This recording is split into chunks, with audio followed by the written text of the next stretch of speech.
first part is about what our society is like, and Pope Gregory VII will play a very important role in that account. And then the second part is a series of thought experiments, which I'm going to rely on you to give me input for. And how that works, I'm not quite sure yet, since I've never done this before. These ideas were developed long before there were such things as PowerPoint slides. But we'll see. It's an experiment. All right, so these are various ideas which have been put forward in the course of time about what the key might be to leading a meaningful life. And the obvious key is that if you lead a happy life, then you lead a meaningful life. And then there are various other ideas that people have put forward in history. And the thesis I'm going to defend is rather towards the end of this list. So living creatively would be a fairly good first approximation. And changing the world would be also a fairly good approximation. But neither of these completely capture the central position here, which will become clear only as we move forward. So the basis is Durkheim's taxonomy of suicides, and different kinds of cultures have different kinds of suicide. And studying the phenomenon of suicide, you can also understand what it is to be leading a meaningful life. Basically, people who do not lead meaningful lives are more likely to commit suicide. And so there is, first of all, altruistic suicide, which is a phenomenon where somebody begins to feel that it's their duty to commit suicide. As, for instance, in Japan, in the phenomenon of harakiri. So you feel that you have to commit suicide because otherwise the world will not be an organic place, because you don't belong in it anymore. And a subform of altruistic suicide is terroristic suicide. The suicide who, as an act of jihad, kills himself in order to send a message to God or something like that. The next kind, distinguished by Durkheim, was anomic suicide. And this arises in periods of social breakdown. So in a stock market crash, you have people who commit suicide because the world seems to becoming unintelligible and everything is wrong.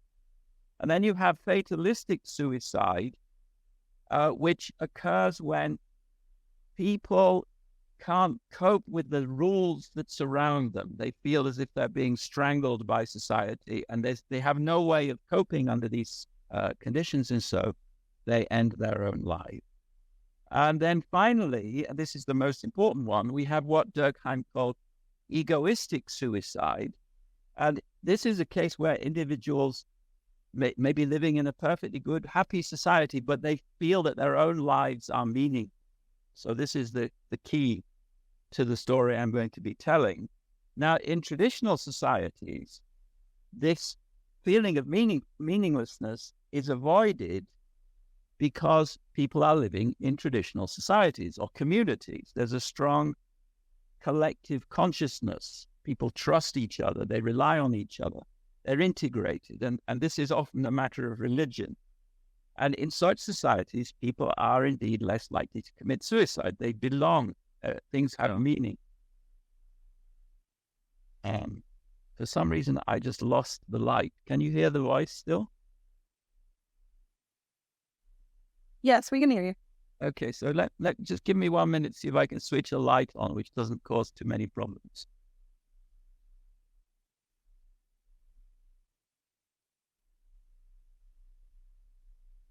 I guess you don't notice the loss of light because you're only seeing my slides. But still, we'll go on. So, the traditional road to a meaningful life, most societies in human history, was through a community of trust, strong integration into society. We're not living in a society like that anymore. And yet, there is not a high level of suicide. Why? In virtue of what do people not commit suicide today? given that the sources of meaning of former times are weakened so considerably. That's the puzzle that I'm going to try and solve. I think that most people in developed societies today are leading mostly meaningful lives. And that's why we don't have particularly high suicide rates. And so the question is, what does it mean to lead a meaningful life, if not to be part of a traditional community? And that put the thing in another direction. What provides meaning in a modern society? Well, this is where Gregory VII comes into the story. And the account I'm giving of Gregory VII is based on these two writings, which I strongly recommend, particularly the Bauman piece. So Gregory faced what was then thought of as the year 1000 problem. So some of you will remember, in fact, all of you, I imagine, will remember the Y2K problem. I'm not even sure whether the younger people actually will remember the Y2K problem, but all of the older people in the audience will remember the Y2K problem. There was a Y1K problem. Jesus did not come back. Everyone was expecting Jesus to come back at the end of the millennium. And this was a big embarrassment for the church, and specifically for Pope Gregory. And so he responded to this embarrassment in an encyclical which was disseminated in the year 1076. And this encyclical introduced a new, we might think of it as a post-religious view of humanity. Or anyway, it's a post-apocalyptic view of humanity. According to this view, what you do here on earth is important for your salvation. Now, this was a radical change. The idea was that the reason why Christ did not return is because the world wasn't good enough for him yet.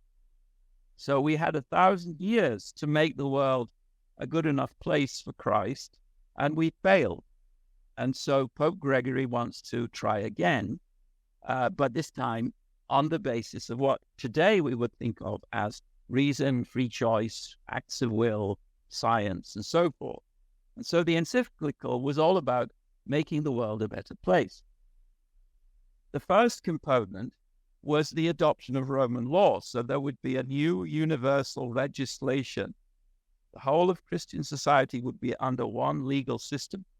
The legal system which was introduced by the Romans, of course, but which was now going to be passed through to the whole of society, so that we would rationally organize our social life and even our private lives on the basis of what we would, again, nowadays think of as economic principles.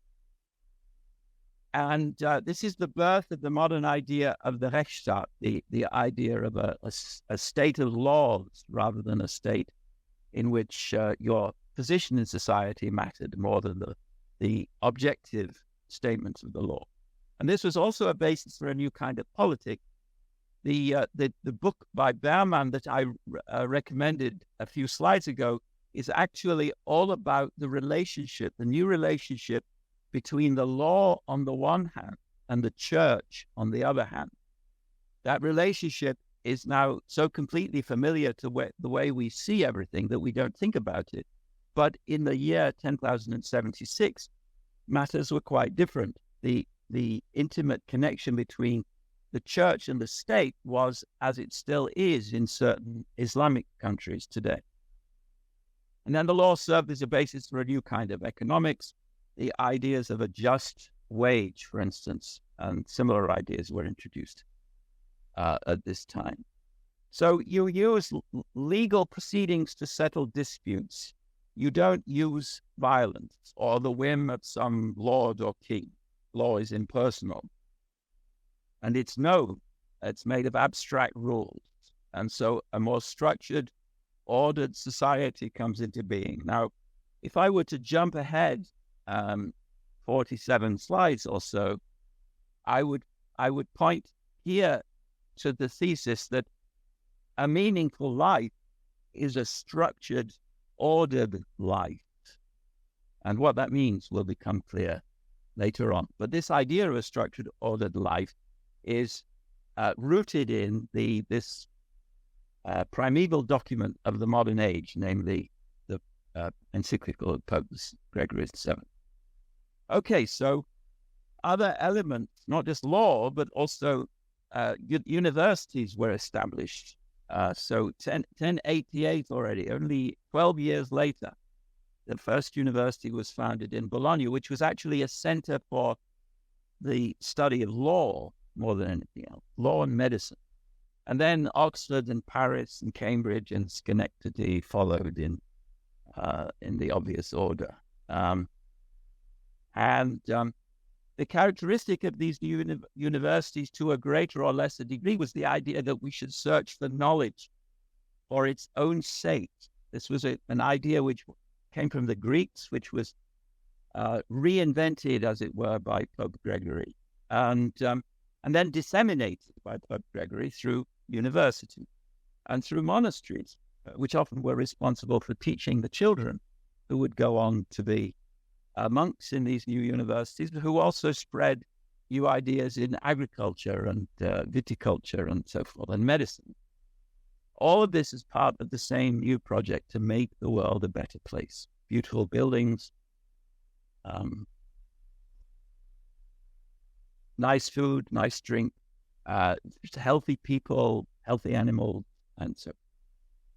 So we are now to be living in a world which we understand, which we improve, not which we affect through prayer or apocalypse, but through good works and sound institution. Now, before that, we had the threat of hell and damnation and so forth. And we had the problem of original sin. So original sin is infinitely bad. The small things that human beings can do in their lives for the good are of no value when compared to the infinitely negative value of original sin. And so the idea until Gregory was, I'm simplifying a lot now, I hope you're clear about that, human action has no value. And so the moral order or the legal order under which you live is arbitrary. It could be that everything is subject to the whim of the gods. This is the problem which people like Gregory faced. This means there is no measure on earth. That's going to be important later on. To lead a meaningful life, you have to lead a life which is conforming to a standard or measure. So, if you're living in a world in which everything is subject to the whims of the gods, then you may as well just abstain from acting completely. That might indeed be the holy way, the righteous way to lead your life. Or you may isolate yourself. Or you may appeal to supernatural forces, for instance, when you're deciding whether somebody is guilty of some kind of crime or sin. And you may believe in prayer as having a causal power, or you may believe in a relic. Because in this magical world where everything might be subject to the whim of the gods, reason does not really necessarily bring you any. Now, Anselm was one of the people who codified, as it were, or philosophized about this new institution of worldly order brought about by Gregory. So I believe in order to know is the creed. And in order to know, in order to make the world better via reason, in small steps. Now, this means that the small steps of individual humans become meaningful once again. You yourself can determine that you will be saved by good work, because human life here on earth matters, because we are here on earth to make the world better so that Jesus Christ will come back. So this is Anselm's new balance sheet. The original view was that all our good works are infinitely outweighed by original sin. Now Anselm says that we have original sin and the actual sins. And the actual sins are, of course, irrelevant because they are eaten away by the infinity of original sin. But the infinity of original sin is balanced out by Christ's sacrifice. And so good works matter. And we can count them and we can see that they matter because they bring meaningful changes which make the world a better place. And this applies also to crimes. So now you pay your debt to society by serving time in jail. There is a measure on earth. Time you spend in jail is proportionate to the crime or the sin that you committed. And this too is part of the new legal order which Gregory introduced. So this has implications also for the doctrine of purgatory. So it's never too late to start doing good. You can even do good after you're dead in order to increase your chance of going to heaven. Now, just as going to jail gives you a chance to atone for your sins before death, so purgatory gives you a chance to atone for your sins before either you go to heaven or to hell. Going to jail means that you can wipe the slate clean, and this is the idea of criminal justice. It's part of a new idea called guilt. So we're now living in a guilt society, where before people were living in a shame society. And again, there was no measure. If you did something wrong, then the shame that you acquired would affect not only you, but your whole family and all your descendants for all eternity. So shame is impurgable. And purgatory and unpurgable I have here. They come from the same root. And if you suffer shame, as in harakiri again, then suicide may be the only solution. That is the only way that you pay the debt which will otherwise accrue to all your descendants for all eternity. Suicide is honorable. Suicide is part of a meaningful life according to the culture of shame, but not according to the culture of the modern world introduced by Gregory. So the old path of salvation was just one big jump, if you're lucky. The new path of salvation allows you to proceed in a measured way from earth, where you perform good works, to heaven, where you receive the reward for your good works. So, according to all of this, salvation is no longer an all or nothing matter. You can make use of your reason and thereby receive salvation. And in the second piece of literature that I referred to by a French political philosopher by the name of Nemo, the West, he has a book about the West, is defined as a scientific and legal civilization based on this principle, namely that life here on earth matters. All right. So, the West means those societies which fell under the influence of the Gregorian reforms, which includes North America, South America, and Silicon Valley, for instance, all of the other things that we are surrounded by, the technological world in which we live. This is all part of the West, and it's all a reflection of people doing good works in order to make the world a better place, according to Gregory's original scheme of things.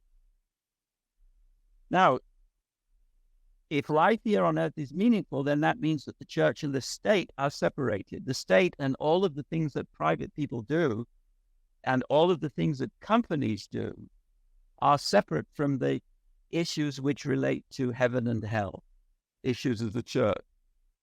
So a materially successful society can also be a moral and religious society, and that may be connected too with the idea of meaningfulness.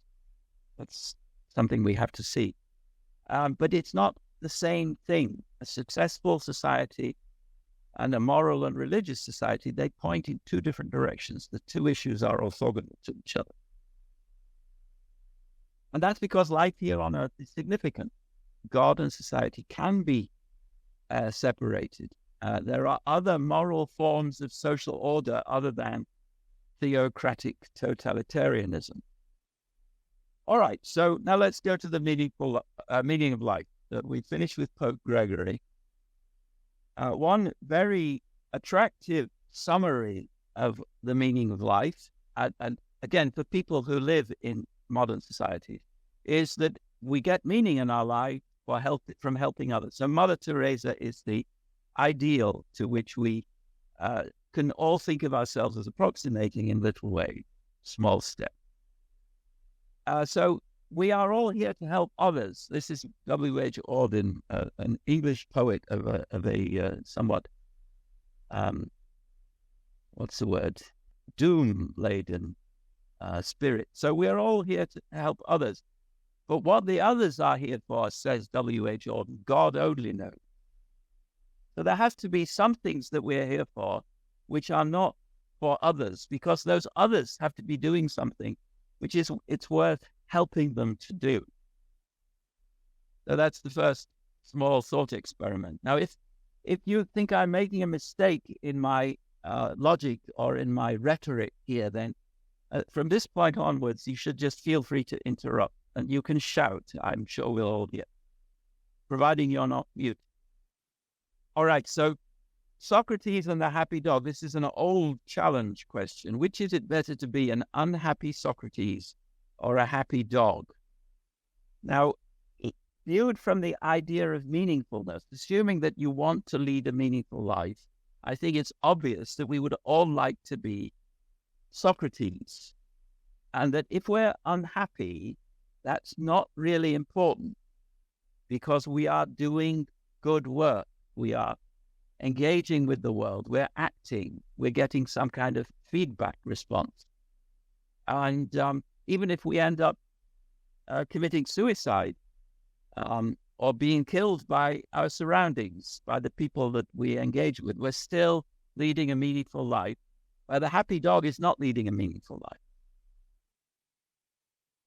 And now, I'm assuming that many people have heard of the experience machine described by Nozick. And I have talked about this in public. And I have rooms of students, and I challenge them with Nozick's question. The question goes something like this.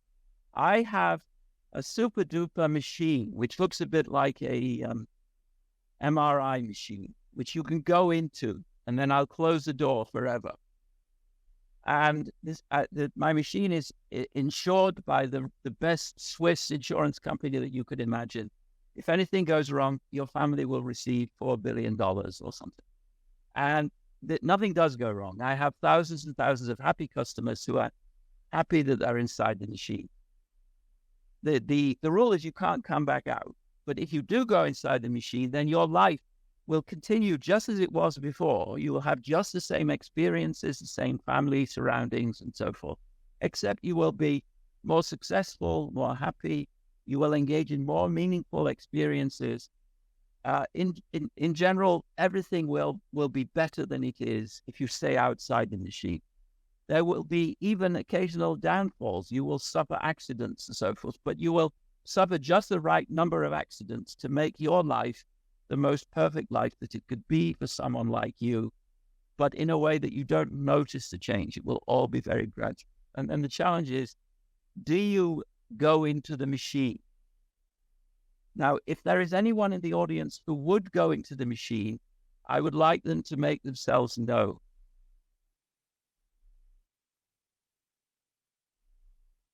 So I infer from this that you're all leading rather happy, satisfied lives. Am I correct? Is that the rough and ready reason? If somebody has a different reason, I'd be very happy to hear it.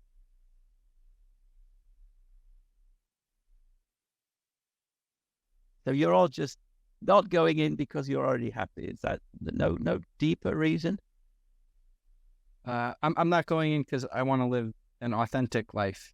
Very good. So that is actually on my list of definitions of a meaningful life. A meaningful life is an authentic life. You want to define what you mean by authentic? So I want it to be in touch with reality, I guess. I don't know if that's the same thing or if that's something different. No, but it's closely connected. In fact, you're hitting several nails on the head, even with that one phrase, as you will see as we go along. So, I'm very happy that at least one person reacted. Now, is someone going to be the second person? Just as a matter of interest, to the talking person from a second ago, have you heard about the Experience Machine in your class here at Union College? Oh yeah, I'm a faculty member. I was talking about it in class last week. Okay, good. Yeah, I hope I'm not repeating things you already said. No, this is good. So, anyone else want to volunteer? I was hoping the students would jump in, but I will just echo what David says. I teach the Experience Machine in my intro class, and I'm always surprised at how many students say that sign me up, put me in. But I agree with it. I would rather stay in touch with reality. So I'm going to give you several reasons why you should not go in before we're finished. I'm sure you'll recognize all of them, but probably not listed in the way that I list. Are there any students who would want to stay in the machine or go in the machine or not?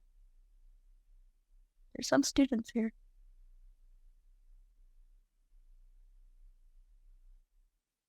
I've outed them, so they're like, I'm not gonna. So they've all seen the film The Matrix, I imagine, and so they think of the Experience Machine as in a rather dark terms.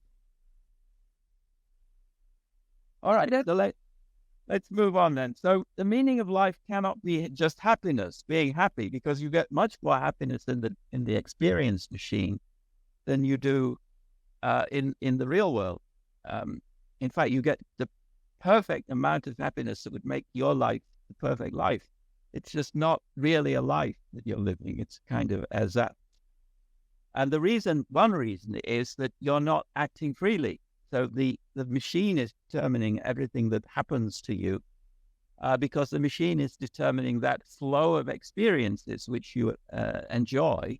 And that flow of experiences includes experiences according to which you are acting freely. So you think you're acting freely at every moment inside the machine, but you're never acting. It's all just a feed from the computer. So then the question is, why is free action important? Where free action means that you're not just thinking that you're acting freely, but you truly are acting freely. Now, John Stuart Mill had an answer to this question.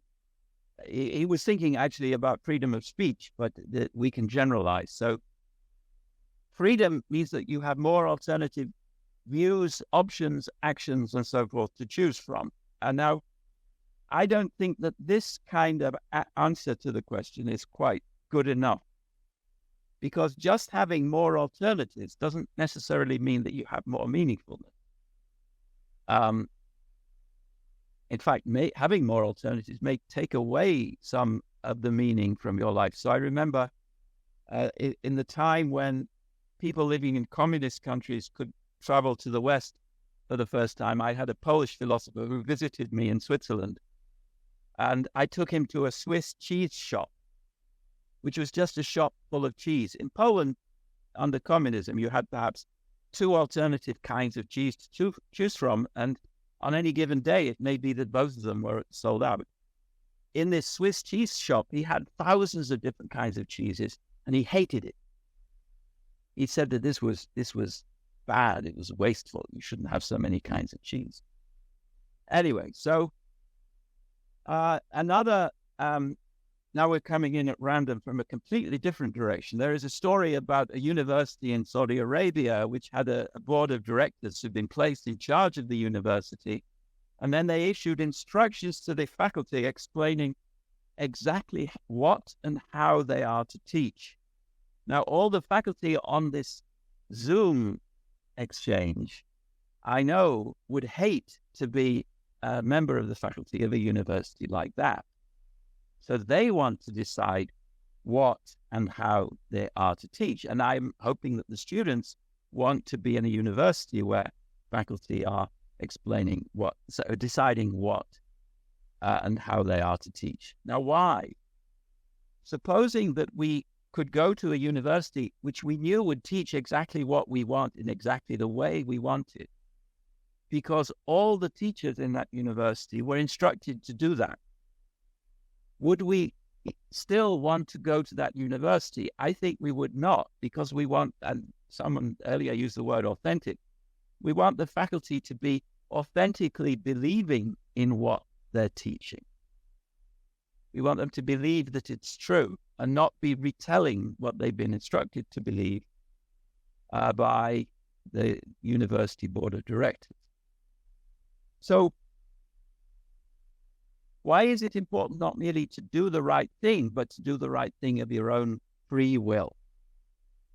And the answer, I think, has to do with a distinction between real feelings, which are well grounded in a way that I will explain, and fake feelings. So this is another view on the idea of authenticity. Now, another question, which is parallel to the first question, is why is it important to have genuine achievements rather than achievements which bring, or rather than actions which bring all the marks of genuine achievements but are not genuine achievements? Now, an example here would be you have a rich uncle, a very rich uncle, and he wants you to go through life being successful. And so he pays all the people in your surroundings to praise everything that you do. So all the faculty members are told to give you good marks. They get well rewarded. All your friends are told to praise you all the time for being so witty and so forth. So you have all the marks of success, but you don't actually do any of the things which would justify those marks of success. So what we all feel that this would be a horrible thing to do to somebody, even though, in fact, they experience all of the positive marks of success. The uncle does this for the whole life of this poor person. Why do we feel that they are a poor person? Why do we feel that it would be a bad thing to live in a world where they were enjoying only fake success? And the answer is something like, your feelings should track the reality around you. So that's what a meaningful life, I believe, has to be. It has to be a life in which your feelings and your beliefs and so forth track reality. Now, another example would be you want to get to the top of a mountain, and you have two ways to get to the top of the mountain. You can either climb the mountain, or you can get your rich uncle to deposit you on the top of the mountain, having hypnotized you to believe that you were climbing up the mountain. So he has a helicopter and a hypnotist. When you get to the top of the mountain, you think you climbed the mountain, so you feel successful, you feel that you have achieved something, but you haven't achieved something. You're experiencing fake success. All right, so what is a genuine achievement?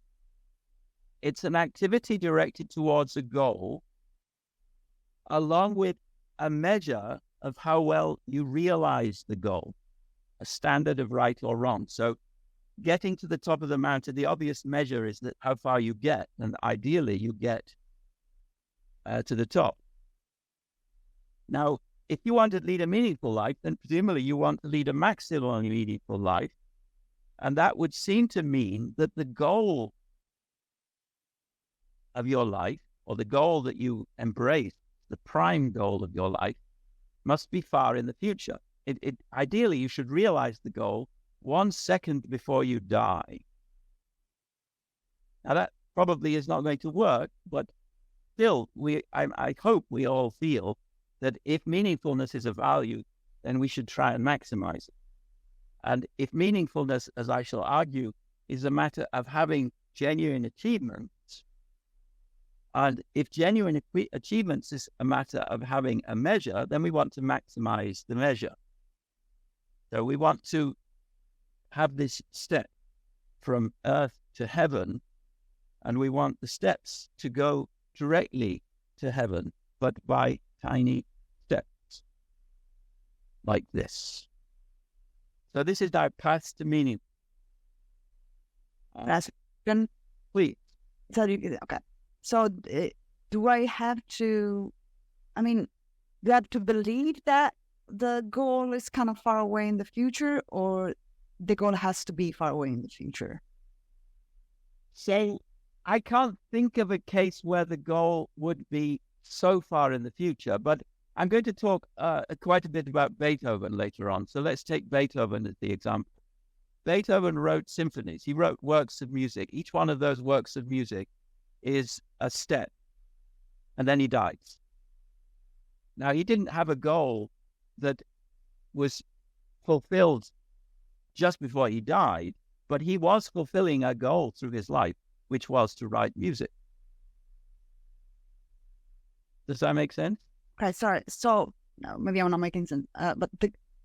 So I have to think that I have a goal, and Oh, that's a good question. Actually, I do not have a slide devoted to that question, which disappoints me. I've not achieved my goal. Let me write it down. So I do have a very similar question. I think it's on the next slide. But it's a good question. So let me give you the similar question. Do other people have to know the measure of success? So I guess you could, do I have to know the measure of success? I have to think about that given your question, but let me do this one first. So it's not the case that other people have to know the measure of success while the genuine achievement is going on. So the resistance fighters in France in the Second World War were not allowed to tell people what they were doing. They could not be applauded. That the measure of success did indeed become clear after the war, and then they were appropriately rewarded. Most of them were dead, of course, but they received their measure of success. Another example is Aristarchus, who discovered that the Earth orbits around the sun, but he was ignored then for 1853 years. But he still has his measure of success. We all think now that Aristarchus led a meaningful life. And I think we think that truly. I don't know if that helps you in any way, but I can try and answer your question now if you wish. sure, yeah, Okay, so makes sense. thinking through, so I like to think through great composers, Beethoven, Bach, and Mozart, because they are the paradigms of meaningful lives, according to the view I'm defending that. Now, I'm sure that Bach had a goal, which was to glorify God. And so he would be a case where my account would fit with a positive answer to your question. Bach led a meaningful life, and he had a goal which he was aiming to realize through his whole life. I think also I can give a positive answer to the question with regard to Beethoven. He wanted to create music, wanted really hard so that it was painful for him towards the end. And with regard to Mozart, we're not so sure about Mozart. He seems to be a less clear case whether he had a goal like Beethoven or Bach. I'm just talking off the top of my head now. I haven't thought this through. Am I making any sort of sense? Yeah, absolutely. Thank you. Okay, so I'm not sure I understand the format. Can I jump in? anyone could jump in at any time, although that makes all our lives slightly less meaningful because we're deviating from the plan. So I can live with that. All right. So this is not the question I wanted to ask earlier, but this is piggybacking on Mariana's question. Yes. And also with your choice of composers. Yes. So take Pushkin's version of the competitiveness between Mozart and Salieri. Yes. So apparently, as you yourself said, we're not clear whether Mozart had a goal, was conscious of a goal. But Salieri, in the way that Pushkin, it was popularized in the movie. It was Hills, whatever. Except. So Salieri had not only less success in terms of the recognition he received, but apparently, I'm not an expert, his music was not nearly as admirable intrinsically. And yet he did have the consciousness of the goals and so on and so forth. So, I mean, what have you got to do with that sort of thing? Yeah, so as I did say that I had not thought about this consciousness of the goal dimension, and I'll build it into the thing before I do this again, which may not be for another 30 years, if I'm still here. So let me just explain. The goal is not central to the account. The goal may indeed be just a crutch for thinking about the account. So it is as if you have a goal which is far, far in the future so that you can lead a maximally meaningful life by creating a plan to realize that goal. So the plan is more important than the goal. And the plan is broken down in these successive steps, such as writing symphonies. So I think I'm still in good shape. But yeah, it's up to you to judge. We are 2/3 of the way through. All right? So we've already determined, or at least I've determined, that only a free action can contribute to the meaningfulness of your life. And so the right kind of university is one which helps you to lead a meaningful life. That's the point I wanted to make here. And so everyone who is in Union College, whether as a faculty member or a student, is, by the very fact that they are in a university doing what they're doing, leading a meaningful life. They are engaging in activities according to a plan which add step by step to some sort of measurable value, even if the measurableness is in terms of diplomas or promotions. All right, so we've talked a little bit about the hypnotist. Your uncle hires a hypnotist and hypnotizes you into thinking that you are happy. Or this proves that what is going on inside your mind is not necessarily very important in determining whether you're leading a meaningful life or not. We can make you think that you're leading a meaningful life by hypnotizing you. But now supposing that we have a hypnotist who we pay, and we tell the hypnotist to hypnotize us to do what we want to be hypnotized to do. For instance, giving up smoking, which people do a lot, I understand. They pay a hypnotist to hypnotize them so that they will give up smoking. Supposing we pay a hypnotist to hypnotize us so that we will work much harder on our exam. Does that add to the measure, to the accounting, so that it adds to the meaningfulness of our life? I do not know the answer to this question. So if anyone thinks they have a good answer, I would be happy to hear it. It seems to me that paying a hypnotist to make it easier for you to make your life more meaningful in a real, well-grounded sense is itself well-grounded. In fact, probably more people should do it, if hypnotism works, of course.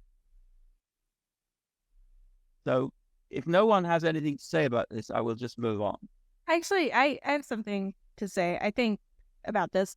So I don't know if I have an answer to it, but this kind of ties into what I was thinking about with the idea that free action is central to having a meaningful life. And I was thinking about it in terms of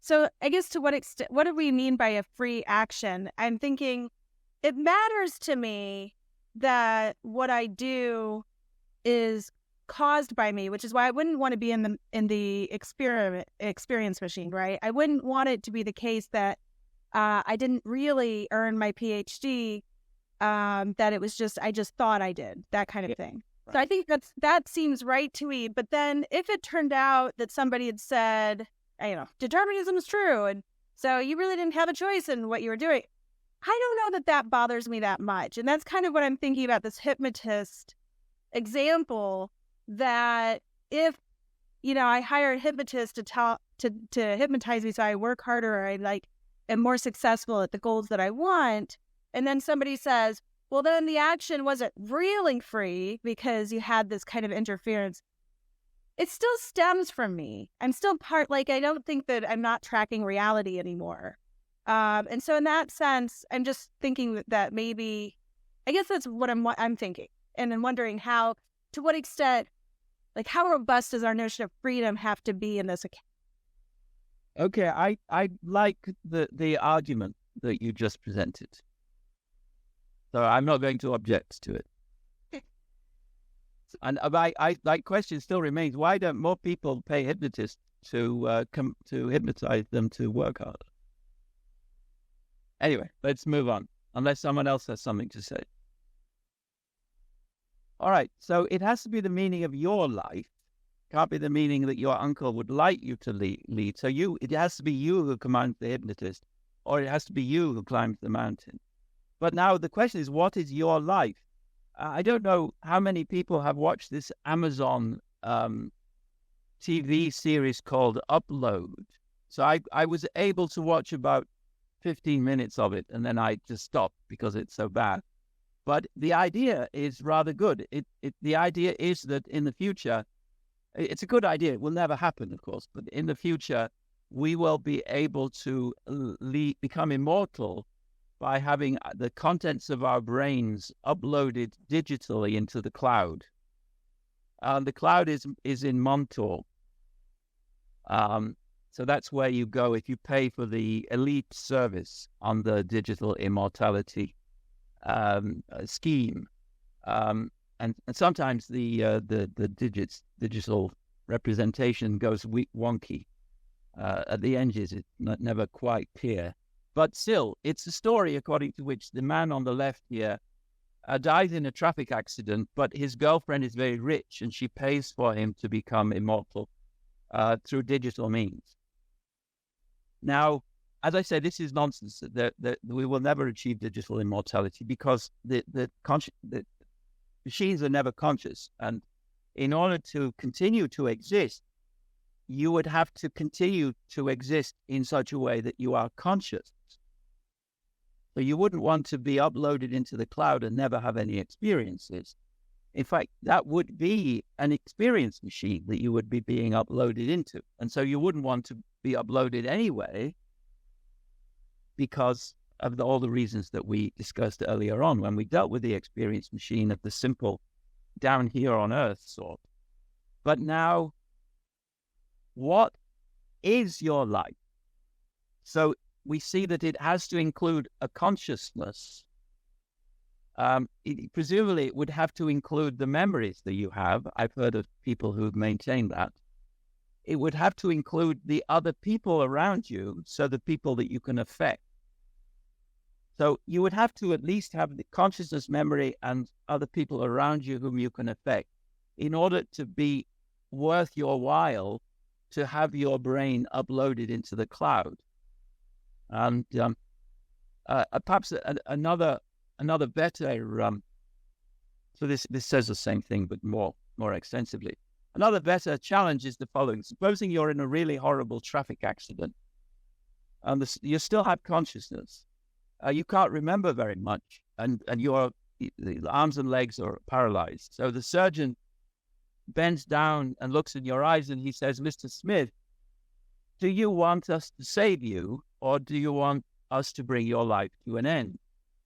And then the question would be, how much of you would you want to survive before you would say that you want to survive?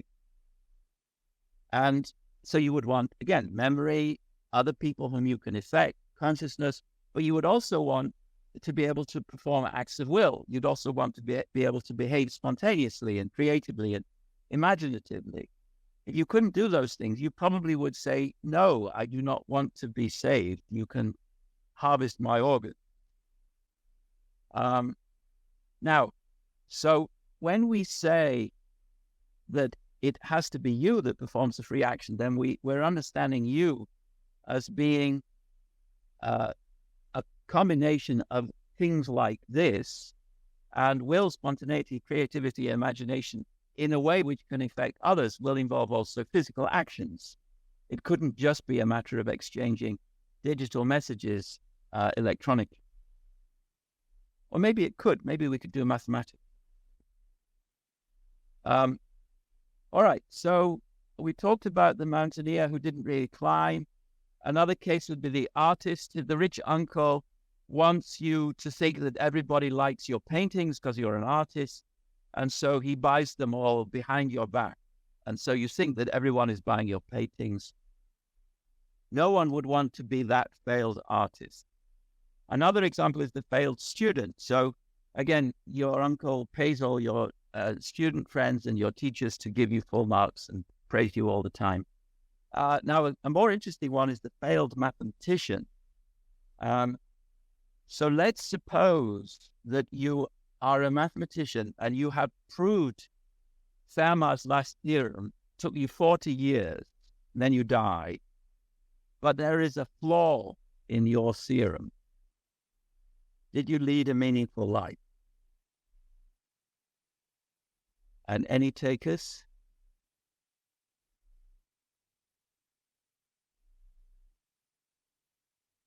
Nope. So I think that you thought you did, because you did experience the experience of proving the theorem, finishing the proof, and maybe you even got applause from your fellow mathematicians. But I don't think you led a meaningful life because it wasn't a valid proof. Well, but it depends, because if it were me and I'm a good mathematician and my effort really is impressive and so on, and then I die without finding out that I made a major mistake, but the thing is competent, even beautiful math, then of course. But it's not beautiful if there's a mistake in it. Even if it looks beautiful, we have fake beauty too. Well, but there are mistakes and there are mistakes. If Leo Szilard were to try to prove that theorem and were to be convinced that he did, that would not be beautiful at all. But if a real mathematician might do it and fail, she might fail in ways that are meaningful and worthwhile and so on. Yeah, but that would be a different kind of story where the theorem does have interesting lessons for the future mathematician. But this is just a case. Well, anyway, I get your point. I agree it's not quite a cut and dried case. But still, the point is that all of these cases would be cases where there is a departure from the truth. And the meaningful life, I think, has to be maximally true in some sense. Or better still, it shouldn't be based on a lie. I think we'd all agree on that. It also shouldn't be based upon a falsehood. And there is a falsehood involved here, which is that he proves the theorem. He did not prove the theorem. And that's a very important difference precisely for a mathematician. So if I could just jump in for a clarification then. So when we're talking about like the failed artist or the failed student, we're talking about failed insofar as it appeared as though they were successful at their goals, but in fact they were not. Yeah. And but what about an actual failed artist? Somebody who dedicated their life to art and just never were successful, and their goal was to create not just art, but to be a successful artist. Is that mean so there's no deception, it's all true. But I'm just curious does that mean that they didn't live a meaningful life, or they did? My intuition says that they did not lead a meaningful life. They picked the wrong plan. They should have picked another plan. Wow, now the stakes are really high for leading a meaningful life. Okay, thank you. Well, but you described it as failure. It was you gave. I guess so. Now I'm thinking. I mean, so all of this seems very intuitive to me. I like that. Like truth matters. I think that's right. I'm wondering how much does success matter. I don't know. Success. We already saw that you could be successful without anybody knowing about it for 1,500 years. So success in the sense of winning prizes and awards and praise and so forth does not matter. So the mathematician who really does prove the theorem leads a meaningful life, even if no one knows about it for 100 years. And I think I hope anyway, that we all share that intuition. So success is not important. Failed success or fake success is something which may make people think that someone is leading a meaningful life, but they're not. I have a question about a couple cases. I'll start with one. What if I don't remember what the name of this profession was, but there were people who their professional goal was to like catalog like Shakespeare, like how many times the word love appears in Shakespeare. Oh yeah. They spend lots of time. So imagine you like do that your whole life, and then you're very good at it, and then right after you die, Google is able to do this like in seconds. Yeah, that's a very good example. Unfortunately, it's not a counter example to my basic theory, which I will unveil shortly. Okay, cool. So that would not be a meaningful life independently of Google, and I can explain why I believe. Okay, can I ask you about my second case? Please. I don't know. These are kind of examples. These are just cases I thought were interesting. So, I think about two philosophers. One philosopher is like really trying to do something like what the mathematician is doing. They're trying to give sound arguments and discover the truth and prove the truth. And then you have another philosopher who's maybe the way Leo was thinking about the mathematician, where they ultimately don't care. Their goal isn't to necessarily make sound arguments. They're trying to make interesting arguments that can be beautiful, even if they're flawed. Does just like changing like what your goal is affect whether you live a meaningful life in that way? Like it's just like by saying, okay, I'm not aiming for truth, I'm aiming for interesting or something like that. Can that Actually, that's a very interesting example. So I think most of our philosopher colleagues are exactly as you described them.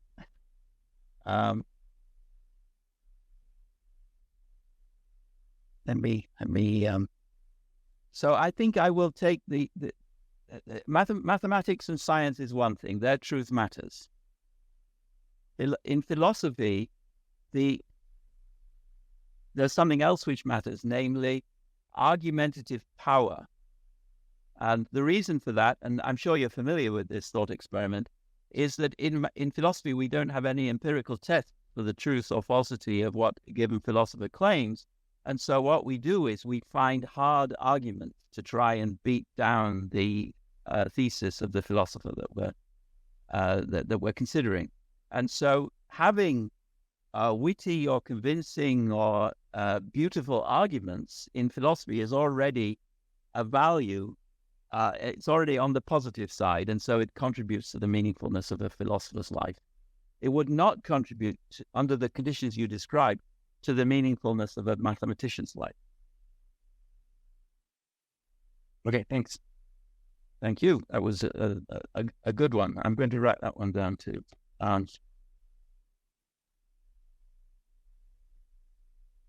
All right. So we talked about the failed mountaineer and the failed artist. Now let's go back to Beethoven. So Beethoven led a meaningful life. Let's just take that as accepted. Let's suppose that Beethoven, at the age of 42, decides to give up music and take up tennis. And let's suppose, I don't know, when did Beethoven die? Let's suppose he died at 47. So let's suppose at the age of 46 and a half, he gives up music and says to all his friends, I'm going to play tennis for the rest of my life. I think we would say that even though he made exactly the same amount of music in the two lives, we would say that the first life is more meaningful than the second. He messed up the meaning by messing up the organic unity of a single life. And I think I hope everyone will agree with that. Now let's change it slightly. Let's suppose that Beethoven gives up gives up music at the age of 32, but then becomes a world champion tennis player and invents a whole new ways of playing tennis for the remaining 15 years of his life. Then we would have a problem in deciding how to give Beethoven's life a meaningfulness score, because both segments are meaningful in their own right, but they don't seem to fit together. So that's just a dangling question. I'm not expecting an answer to that. The question does throw light on sport as a channel or an avenue to achieve meaningfulness. The years didn't work for Beethoven, but for ordinary people who are good at sport, they cease to be good rather early on in their lives. And so sport seems to be a bad recipe for achieving a meaningful life. And again, this is not a challenge question. I'm not expecting any sort of response. If you want to respond, then please do so. The Beethoven and mathematics would be the same as the Beethoven and successful tennis player, but this time Beethoven, at the age of 31, decides to become the world's greatest mathematician and succeeds. I find that we would find it much easier to give Beethoven a high meaningfulness score on this scenario than on the Beethoven and championship tennis scenario. And so if someone disagrees with that, then I would be happy to hear an argument. But probably I'm already way out on a limb here. The question we're addressing now is at the bottom. Does meaningfulness imply a single life plan, or can you lead a meaningful life by leading two lives in series, or even by leading two lives in parallel? Could you fulfill serious meaningfulness goals in multiples so that you're achieving two goals in the course of your life? These are just questions. I don't have any answers myself. I just have the question. I still think, however, that there is a good idea behind the idea that we should plan for maximal meaningfulness. So a meaningful life is a planned life. That's one thesis, which I'm defending. That means, when should you make your plan? Should you make your plan at the earliest possible moment, when you can make the maximally coherent plan to lead to the maximal meaningfulness score? So it shouldn't be too early. It probably shouldn't be at the age of 13, but it probably shouldn't be after the age of 19. And then the question is, what should you plan to do? What are the avenues in which you can maximize the meaningfulness of your life? Now, Plato thought that philosophers led maximally meaningful lives, and that kings led maximally meaningful lives. So the maximally meaningful life would be a philosopher king. But we don't have to go all the way up into that extreme to find a meaningful life, which is meaningful in the sense that there's a very high meaningfulness score which extends over the whole life, which is just family life. So your plan is to raise a family. And this gives you a lifelong goal, which is realized in step, which involves difficulties, it's not trivial, and which goes on for all eternity. So this is the princely. I lived in Liechtenstein for a short time. And every year the Prince of Liechtenstein organizes a national party in the grounds around his palace, which is on the top right-hand corner there. And this family has a family contract. It's part of the law of Liechtenstein, the family law of the Liechtenstein family, which goes back to the 11th century. And they have a plan which extends over 1,000 years, or nearly 1,000 years, and which will extend much further if they keep going on as they are. And so this really is a route to having an exceedingly meaningful life. This is the law of the princely house of Liechtenstein, which is part of the law of the country called Liechtenstein. All right, so when should you begin? Age 19. What should you do? Well, some ideas. We've gone through two obvious ones, but science and medicine we've sort of considered, mathematics, of course. Artistic creativity, music. Teachers lead meaningful lives which go on after their lives, so they affect others in very meaningful ways. Builders who build buildings, or carpenters who make chairs, they all lead meaningful lives, which again leave behind something which affects people for the life hereafter. So all of these are obvious avenues, and I'm sure that there are many more obvious avenues for maximal meaning. And now, one of the reasons, we're living, the modern society is a society in which we measure many things. We have clocks, we can be punctual. So we can plan very strictly how we maximize the meaningfulness of our lives by using things like clocks and calendars, which is what we do. We make an appointment to be on Zoom at 4:30 on a given day because we have clocks which enable us to do that. And this talk is contributing in a small way to the meaningfulness of at least my life, I quote. All right, now we can measure then along various axes. So we measure in family size, family success measured in diplomas, salary, promotions.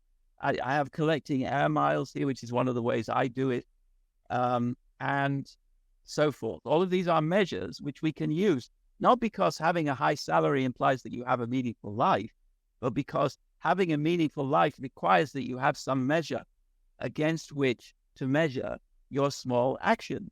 If you can't measure them, then they're not adding up to anything. So this is a rather key thesis now. Unless you have a life which comes in measured steps which you can measure by an objective measure, even if it's wide only after your death, you're not leading a meaningful life. So this is the basic statement. There are one or two things missing which I will fill in. So in order to lead a meaningful life, you need to have a plan.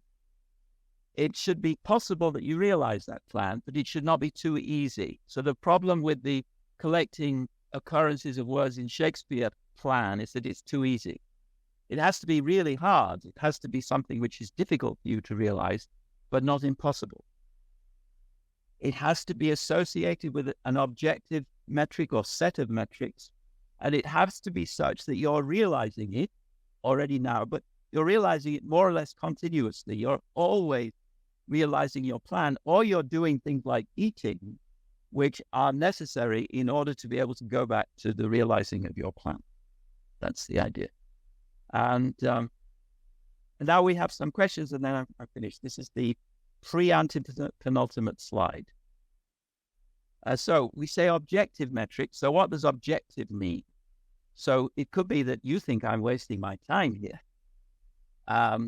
Someone else might think I'm doing very well. I might think I'm doing very well, but someone else might have a different measure. So what does objective mean? I don't know the answer. Does it have to yield value for others? I don't know the answer to that question either. I think probably proving a really difficult mathematical theorem yields value for other mathematicians, but it would still have value even if no other mathematicians heard about it. But again, I'm not sure about the answer to that question. And then finally, did Hitler lead a meaningful life? So if we're not sure about yielding value, I do have an answer to this question, but I'm not going to tell you what it is unless you insist. So that's it. That's the end.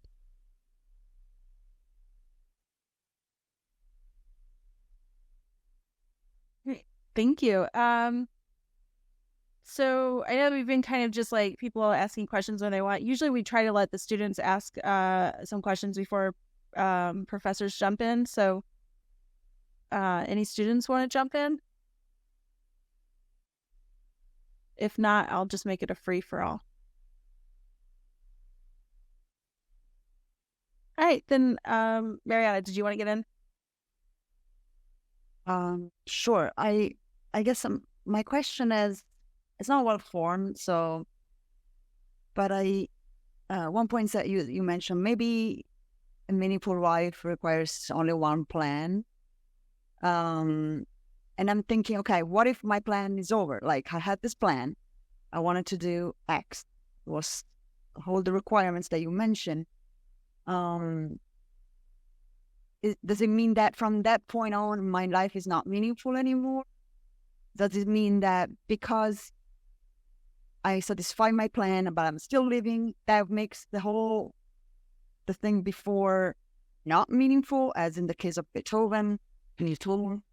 So that's a good question. I really am not happy about being in the dark. So let me try another lighting idea. Not very good, but still better than the dark. So can I sort of finish? Sure. And also kind of what kind of normative implications that is have, like thinking about the working idea of Margot. She had a plan for her life, and at one point she getting dementia, that the state of dementia would kind of go against the plan that she had for her life. So it seems that there are Dworkin draws some normative implications out of that. So I'm thinking, that's why I'm curious and interested in this idea of you get to a point, what happens? Yeah. So I think I can answer the first question quite easily. I need more help from you for the second question. So if you stop because you fulfilled your plan, then you still get meaningfulness points as far as you got. But then the rest of your life is, you should really find another plan in order to keep the score going. That would be my response. So it's not a difficult question. So I think the Beethoven tennis question is a difficult one because of the contrast between the meaningfulness that that accrues to Beethoven writing music like Beethoven and the apparent meaninglessness of playing tennis. Although I'm not sure that tennis is so meaningless. It is beautiful sometimes. It's exciting. But now I don't know what the normative point was that Dworkin drew from the Margot case. So can you tell me? So if I remember correctly, I mean, the idea was, I can't remember how I put it, but the idea with Margot is that she had this sort of, or at least let's imagine a sort of a Margot situation in which she has led a certain kind of life, a certain type of life that requires sort of rational engagement and a certain level of autonomy. As she develops dementia, what kind of sort of how should we interpret that shift? And does it mean that, for instance, if she left sort of some guidelines on how to treat her? Okay, good. Okay, so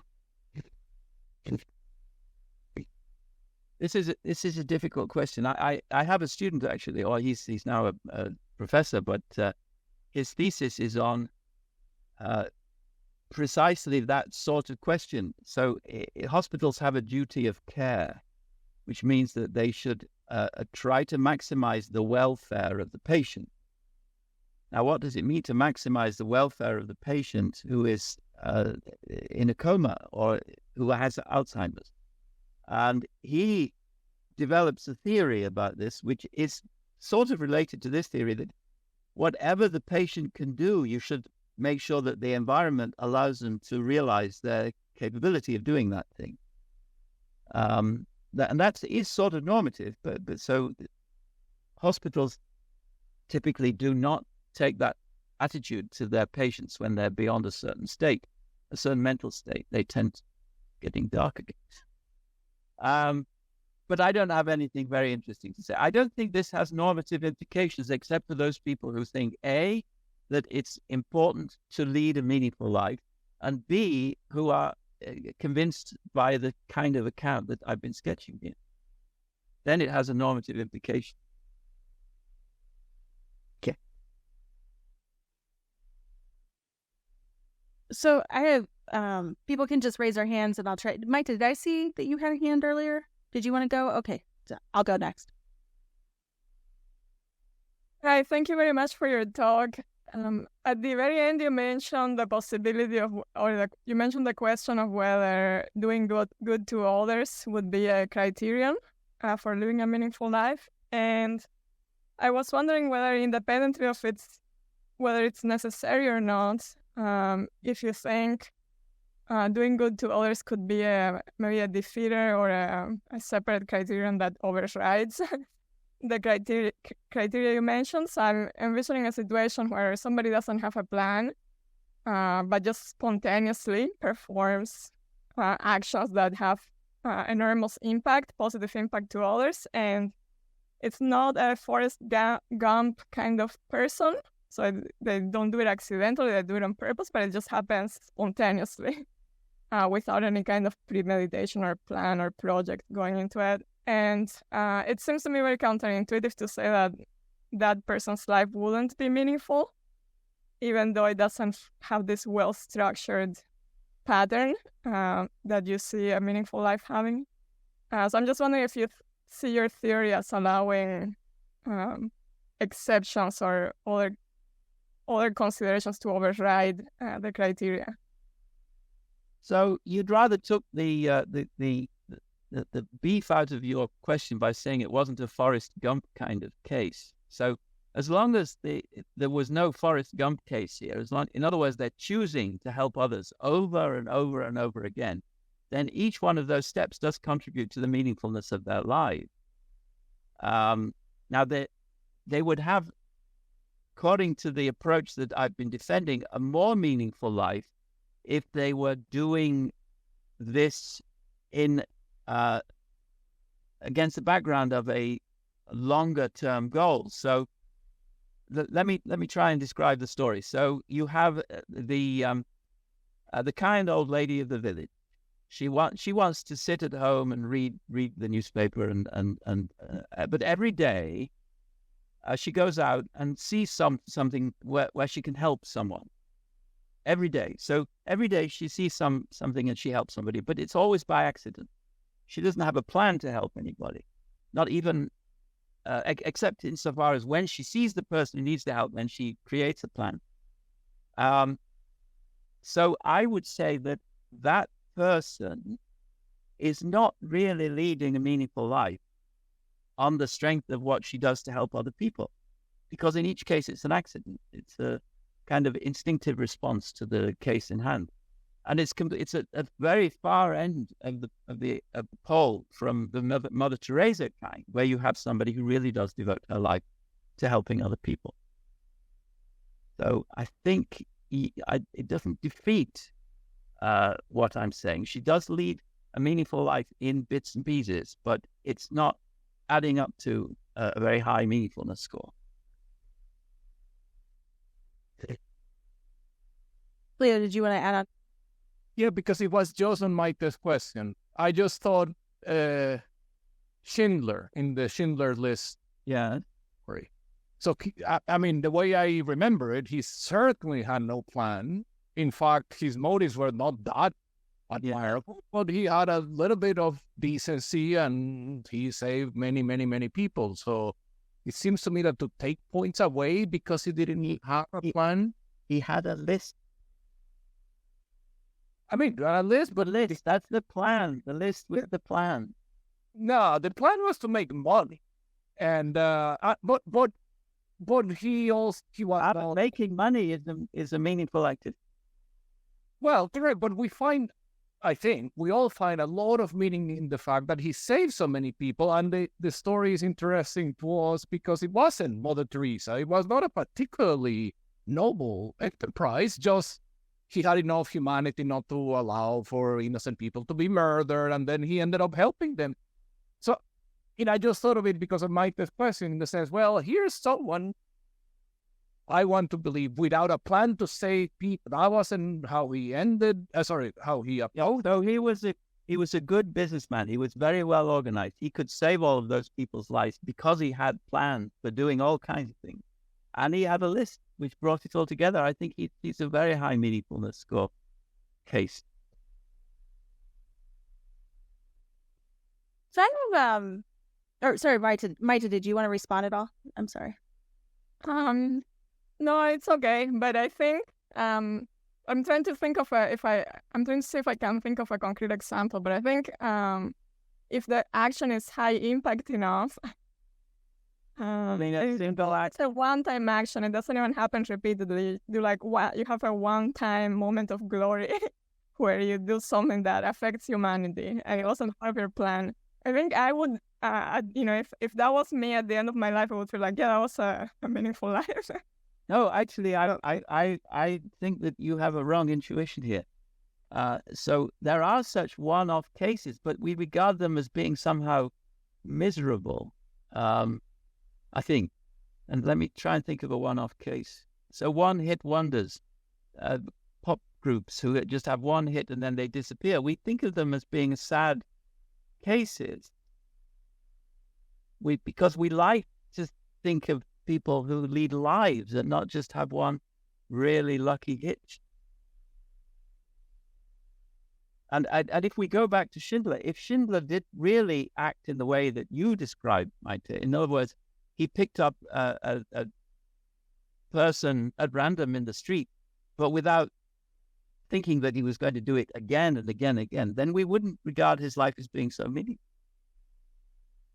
It was because he had a plan. And he had a plan because he had a list. No. So you, one, how can I express? If you have a pop group that has a list of 16 songs that they want to turn into hits, and the first one is a really big hit, but all the others are failure, then we would say that that was a sad case. It was and that's how we deal with those ex-famous pop singers. Yes, but that's a different example because that's a situation in which somebody tried and failed at something. So I tried to make other hits and failed. I'm thinking of a situation in which I have my own life. Maybe I just read books and watch movies and don't do anything of note. But one day I have a chance to save humanity. I don't know what it would involve, but let's say I get a chance to save humanity and it's just a matter of like doing something for 1 hour. And I do it and maybe take something that takes skill from me, but it was not premeditated. Okay, good. I decided to, let's say I decided to apply my philosophical skills to solving some problem that will save humanity. And I do it for just 1 hour and then I go home and continue my life with just like reading books and watching movies. Yeah, I think that would give you a pretty high score. We could make a film about it. We start with you reading and eating, and then 1 hour, and then you go back to reading and eating. It makes a nice story. So you would get real points to that. Just doing it once is better than doing it by accident a few times. Right, but And of course, you're saving. consider the counterexample or No, because you're saving humanity, and it takes an hour. but it was premeditated. There was no goal to do it. You have to tell me more about how you saved humanity. Did you want to? Did you know that you were doing it at the time?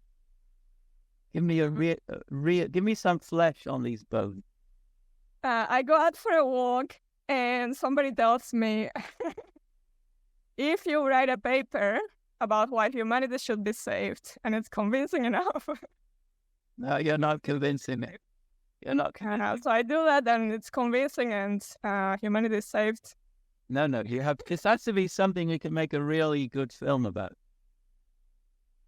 That would make. Fair enough.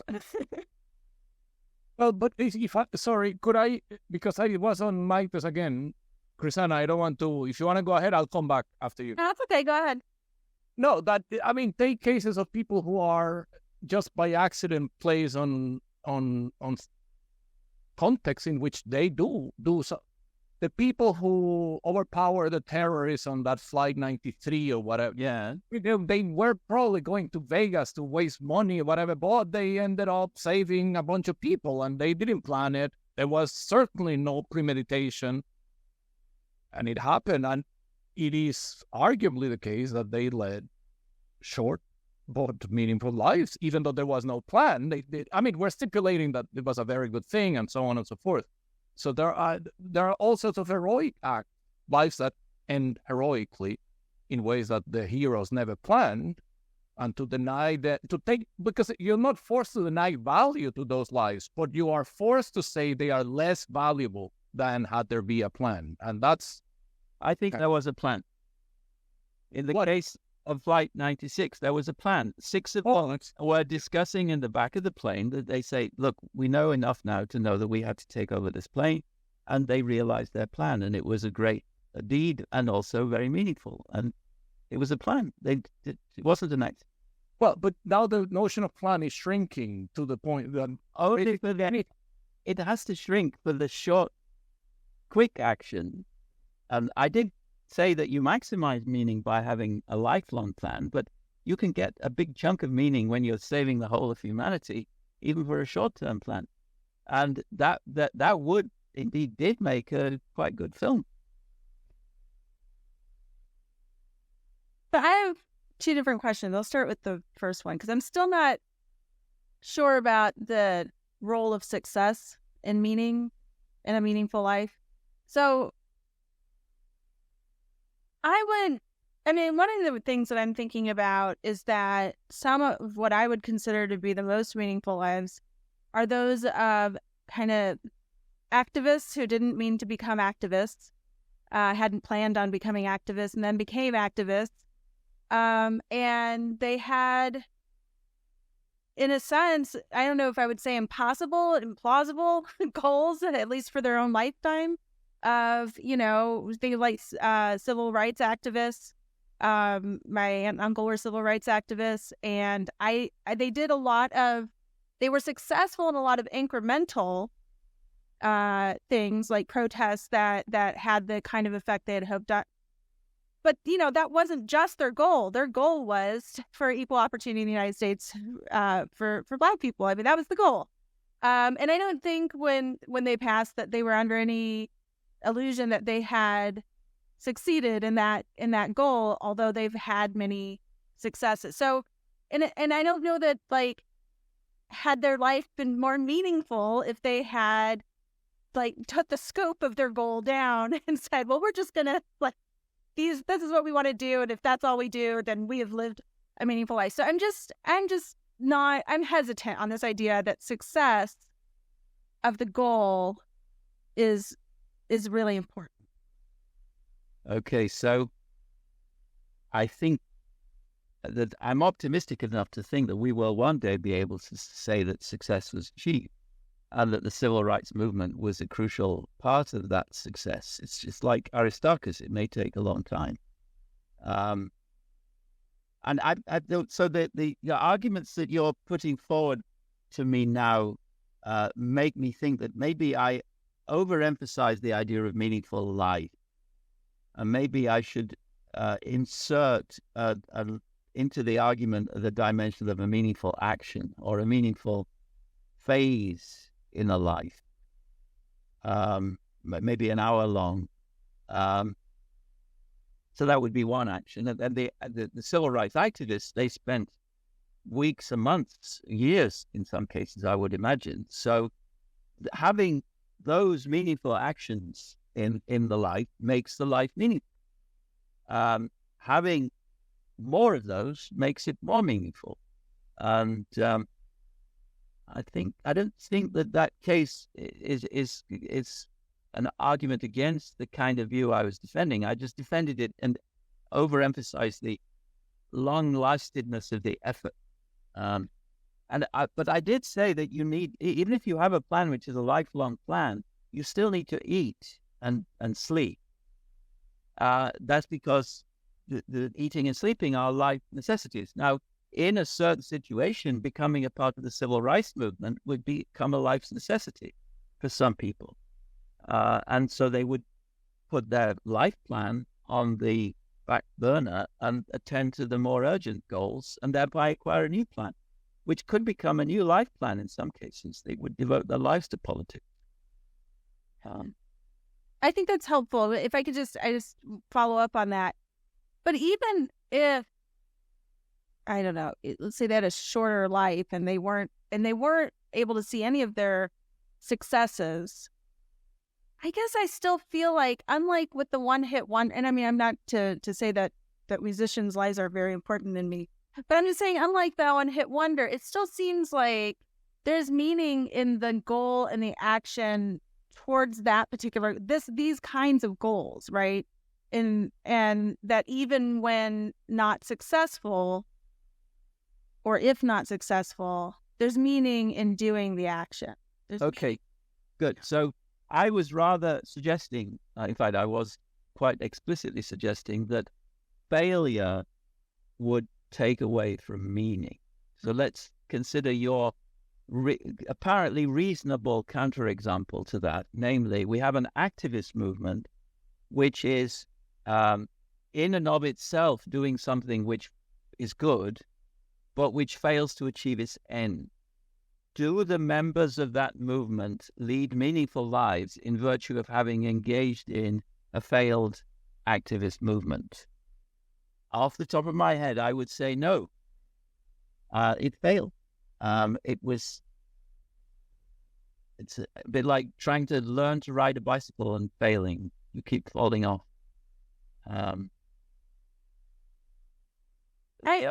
My intuition is very different on that one, but honestly, go ahead, Leo. More that I think that Barry's own basically infinite time frame negates this line, because it could be that they failed in their lifetime, but they I know. see that 5 centuries from then they will have succeeded. Therefore, you cannot claim. I know, but remember, we were taking it as a presupposition of the argument that they failed. Basta. In future, from any point in time, they were regarded as having failed. So it was a flat Earth movement. The flat Earthist activists. But you clearly have to be open to the possibility that they failed during their lifetime. Oh, absolutely. Right. We already accepted that. Clearly, the measure may be such that it can only be applied posthumously. I just want to jump in though and say that but the activists for a movement like the civil rights activists wouldn't be engaging in an activity like the Flat Earth movement, because there's truth. And I mean, in addition to the moral element, there's also a truth that they're pursuing, right? And that the fact that the rest of the society hasn't come around to that truth, even if they never come around to that truth, there is not only, I think, meaningfulness in the action towards towards making the world more moral, but also towards truth. And so I just want to point out, I don't think that the Flat Earth activists would have meaning in the same way, not because of failure, but because they're not pursuing a true goal. I mean, let alone a moral goal. If that I'm trying to think of an example that would be convincing for either of us, which would involve both truth and failure, truth and high moral value and failure. So let's take activists against Hitler in the 1930s in Germany. So did the people who lost their lives in campaigning and marching and so forth against Hitler in the 1930s lead meaningful lives? They failed, of course, but I think we would say they did lead meaningful lives, because in the long run we realized that Hitler was a monster, and they saw it beforehand. They were heroes. So that would not count as failure. It was just a success, but it took longer. Looking back, they were doing the right thing. They led meaningful lives because, looking back, we can see that they were doing the right thing. Where Flat Earthists marching through Berlin, we would never be in a position to look back and say that they were doing the right thing. So that almost seems to suggest that what's doing the work here is still truth, and that success has not as much to do with getting everybody to see the truth, but just your success at doing something truthful. And so therefore, I mean, it almost then builds it in that if you are an activist in pursuit of a morally good, goal, as if you've hit upon something that is true, even if you're never successful in in achieving it, you have succeeded insofar as you have reached the truth, even if no one ever. So I think you've convinced me. We know that there were not a lot of people, but some people who just felt that they had to protest against what Hitler was doing, even though they knew that would cause not only their own deaths, but the deaths of their family members in principle. There were some people who did that, and I think we think that they led meaningful lives. And I think we have to do some possible world semantics now. I think we would still think that even if Hitler had won and we were all now living in a Nazi world, we would still, qua philosophers looking at this thing abstractly, say that they led meaningful lives because they stood up already then against the consequences that we were all now living under. But we're not allowed to say it. Who knows who's listening? Thank you. Other thoughts? I don't know, Chrisana, can I relate to the? Sorry, you guys hear me? Yes. Yep. So, maybe this has been covered already, but the case of Christopher Columbus. So I would say intuitively he led a meaningful life. He had a plan. With multiple steps, he went through them. He thought he reached his plan, succeeded. He didn't. But what he did was still quite remarkable because of what we know, and he never know. Never know. And he did succeed in realizing many parts of his plan. He did find land to the west of the Eurasian landmass. But the reason why we think it's meaningful, really, really meaningful, is because was actually discovered, something they didn't know he discovered. But yes, but all the other things he did. So there were many obstacles which had to be overcome, and he was the first to overcome many of those obstacles. Even just getting the money for the expedition. So it was a long plan, a big plan, and most of it succeeded. The one thing which didn't quite succeed is that he got the continent wrong. But that wasn't his fault. No, I get it. But if I can sort of, Chrisana's suggestion was that the truth is what really should lead the intuition that. Yeah, but there is a lot of truth here. That's the point. So. But not it means got 99.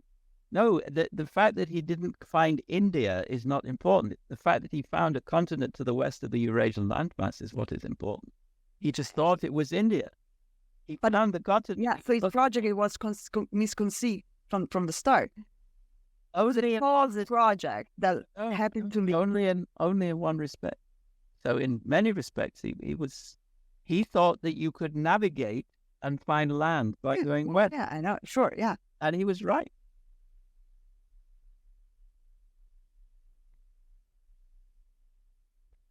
Could I ask another question if there's no one else? Go ahead.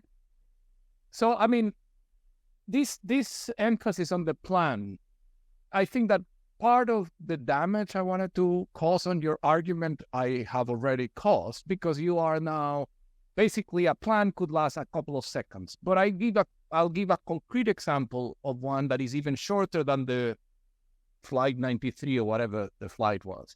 And this is on another plane. I don't know if you remember, there was a shoe bomber. Some guy wanted to blow up the plane on a shoe. And I saw an interview on TV with some Dutch movie director who was on that plane and who overpowered this guy. And he was being interviewed on TV and treated like a hero. And then the guy replied and said, "What hero? I'm on a plane and there's a guy sitting next to me lighting himself on fire. I mean, the only thing any person would do is just to overpower him." And in a way, I thought it was very humble of him, but also true. And I hope I would have done the same, but it's very likely the case that any of us would have just tried to, prevent this guy from setting himself on fire on a plane. Now, you could, of course, play the game and say, well, that's the plan right there for, But by now, that's unrecognizable as a plan. Okay, no. I think I'm still in good shape. So if we agree that it's important to try and lead a meaningful life, that we should not lead a life which might lead to suicide of the egoistic kind, then with the next question is, well, how do I lead a meaningful life? How do I maximize the likelihood that I will lead a meaningful life? Well, I have a plan. Early in my life, I study, I go to university, I get all the skills I need. I buy the land, I build the factory, I invent the new kind of magic gizmo, and lead a meaningful life. Now, that's what you can do by long-term planning. But then there are things that are going to happen along the way. You're going to run out of vegetables and you need to go to the grocer. That's a short-term plan, realizing it doesn't contribute anything to the meaningfulness of your life. But along the way to the grocer, you can save somebody's life, and they leave you millions of dollars in their will, and then you can realize your factory much better. And so you lead a more meaningful life because of a small plan that you made along the way. Yeah, except that overpowering this guy is not buying groceries in the supermarket. So even if we now tinker with it, and the guy died just after he gave the guy who saved the plane died immediately after the interview, we would say, okay, just on that basis that he saved all these Indian people at plane, he led a minute. So there is a way, and I agree that I did not take account of this in the talk, but there is a way in which you can win a meaningfulness jackpot. So, but you shouldn't bet your life on winning the jackpot. You should have a plan. Yeah. And then occasionally some people will win the jackpot. And then there are the activists.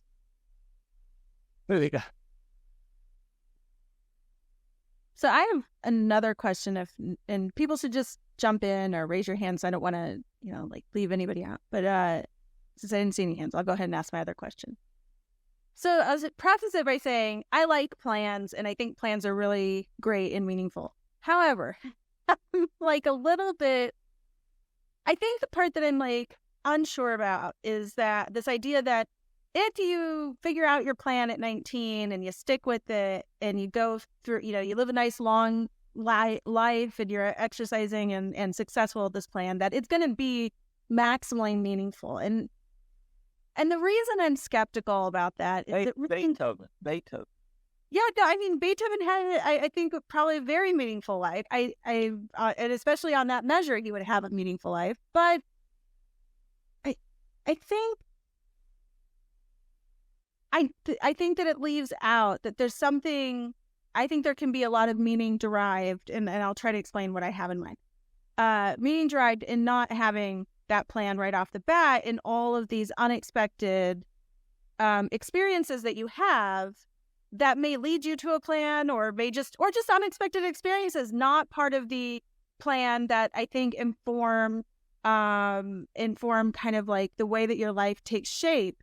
And I don't mean experiences like I got ice cream and that was really pleasurable and fun and made me happy. I'm talking about there are experiences that have meaning that were not because of a plan. And I'm thinking, and the reason I'm thinking this is I'm going back to the experience machine that you're talking about. And this is just intuition, but my intuition that what would bother me about being in the machine isn't so much that the things are happening to me and I'm just passive and it wasn't part of my own plan that I've activated, but because I, in some real sense, am not experiencing, like you pointed out, reality, right? It's like, it's not true what's happening to me. So I think that's the part that I'm just very skeptical, that like the person who kind of tripped through their early 20s trying to figure things out didn't have a meaningful life up to that point at all. And it wasn't until they got into their 30s and found their plan and then took off. It's like, oh, too bad you didn't figure that out earlier. That would have been more meaningful. I'm very skeptical about that. Okay, so we would have been nice if we had more symphonies from Beethoven. Yeah. And is it you that was wasting their 20s and only found your plan when you were 30? Oh, is that what you were saying? I probably my early 20s. I found philosophy earlier than my 30s. Okay, so it would have been good if you had done more philosophy already from your early 20s, wouldn't it? I don't think so. I really don't, because here's why. One of the reasons why. What I bring to my plan, and now I'm not even sure I have one, but what I bring to my plan in doing philosophy right now, I think, is greatly informed by all of the other kinds of things I did when I was earlier. I didn't think that those... But you were lucky that your pre-planned life contributed positively to your post-planned life. That's fine. We allow that. But I also don't think, this isn't so much just because of my personal narrative. I'm just thinking a lot of some of our greatest stories, right, are of these people who didn't know what they were going to do, but were greatly informed by kind of their pre-planned era. So give me your best. I give you Beethoven for what's your best example? That's a good, give me a little bit. I didn't come with handy examples. So let me think about it. But I know there are, because those are like the great, you were just talking about great stories, right? Some of the great stories are how people trip into these life paths. Yeah, but you should have one off the top of your head. They're so common and impressive. I will let Greg ask a question. And That was one. I have a good example. Steve Jobs took a calligraphy class in college, and then that, like, 10 years later or so, it helped him with, like... Okay, that's a good example. But then by being in college, Steve Jobs was already following a plan.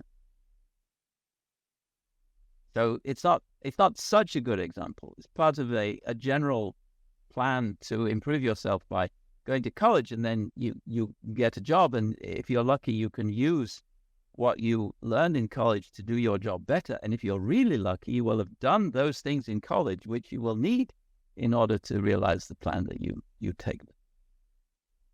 So thank you for that example, Greg. So, but then this leads me very to like a question, another question, I guess, because the way you just answered Greg makes it sound like what's important is having a plan, not necessarily a plan to revolutionize. Okay, good. This is another dimension which actually I had, we have written down. So Berit and I did write some of this down a long time ago. Plans mature. So you start off with a very general plan. I want to go to college. I want to get educated. And then I want to do philosophy. I want to do logic. I want to do logic in order to be able to do computer programming better in this way. And then I want to join this company because they will allow me to show them what my way of programming computers can do, and so forth. So it's the same plan, but it's getting more and more precise as time goes by. As you experience things from the outside, but also as the plan gets applied in its next phase. It's just that you can't know the details of the next phases at the beginning. And a lot of it, or some of it, will depend on luck, happenstance. And by the same logic, couldn't you argue that Beethoven's first career, and then him playing tennis, like that was all one collective plan? That's the reason why that example is so intriguing, because there's no plan which could start with, I'm going to be a great composer, and then I'm going to take up tennis. That's why I chose that example. I could probably find a better example, which is more historically reasonable. But that would be an incoherent plan myth, which would take away meaningfulness points from poor Beethoven's life. But he didn't do it. He was not. He stuck it through to the end. Couldn't you define his meaning in like some greater overarching sense? I mean, this sounds a little absurd, but like, you know, if to make music and then to play tennis, neither of those were your true meanings, and perhaps maybe something like one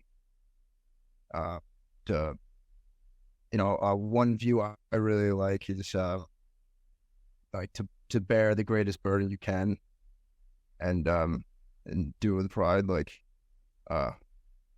just some other meaning. Okay, then I will pursue that thought. You give me a real world example of it. So, what's his name? The sports. He is sponsored by Nike all the time.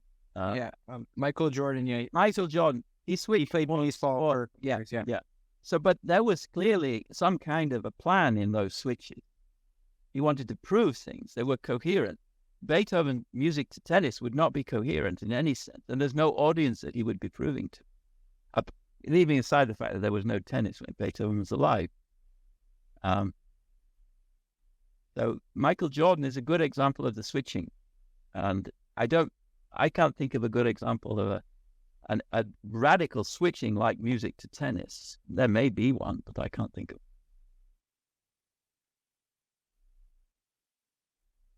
I mean, I am roughly in agreement with what you're saying, but I don't get what exactly is incoherent in a full sense of tennis and music. I mean, I again, in a rough sense, yeah, I get the point. But I mean, maybe someone would actually combine tennis and music in ways we never thought had much to recommend them, and it would work. I mean, that's a bad argument.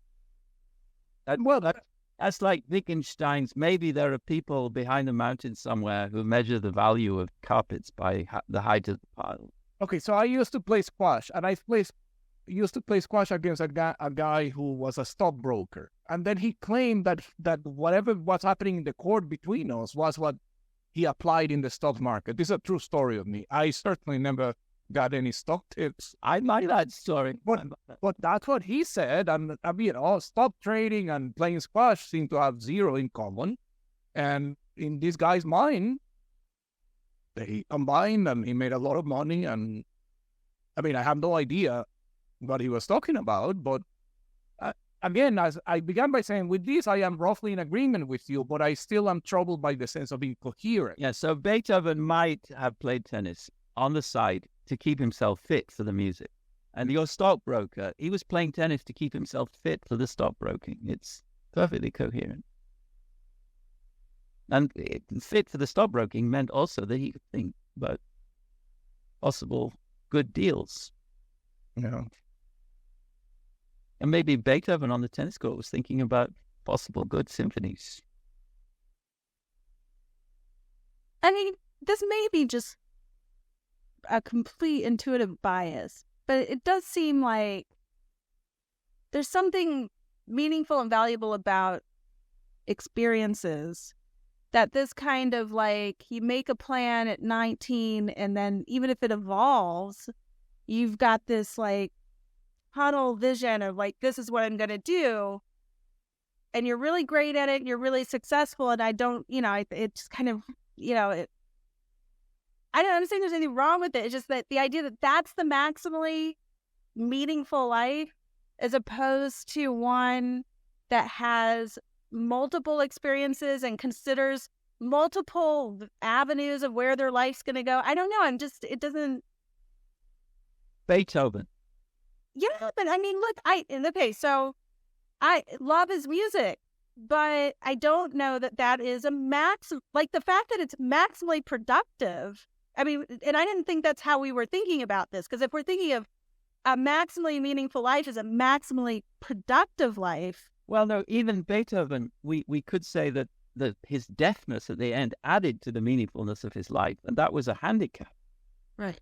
It makes his single-minded obsession with realizing this one plan, which Mozart started at the age of 8 or something, that's what makes his life so meaningful. The plan is there from the beginning to the end. And it was the same with Steve Jobs. It's the same with what's his name, the Tesla person, Elon Musk. Elon Musk realizes his plan in all directions, but he has a single-minded plan, and it's not just to get rich. It's to show all these bastards that he can do things they thought was impossible. But we really have walked away, though, from like the connection to truth and things like that to like just a maximally meaningful life is one that is maximally impactful or maximally... No. I still think that the idea of truth arises where we are dealing with, for instance, a fake Elon Musk who makes claims that are not held up, or we're dealing with somebody who makes shoddy driverless cars. Maybe he does that. So the truth factor is still here. So even if you have all the razzmatazz in the world and everyone thinks you're successful, if it turns out that the gadget that you were supposed to have invented doesn't work, or that it breaks after 6 months, it takes away all the meaningfulness. You're back to square one. One-hit wonder, but this time without even one hit. Well, thank you so much. I'm even more disappointed now that we're not in person, and because I think this would have been a great dinner conversation to extend. But thank you. I'm not allowed to have dinner. That deviates from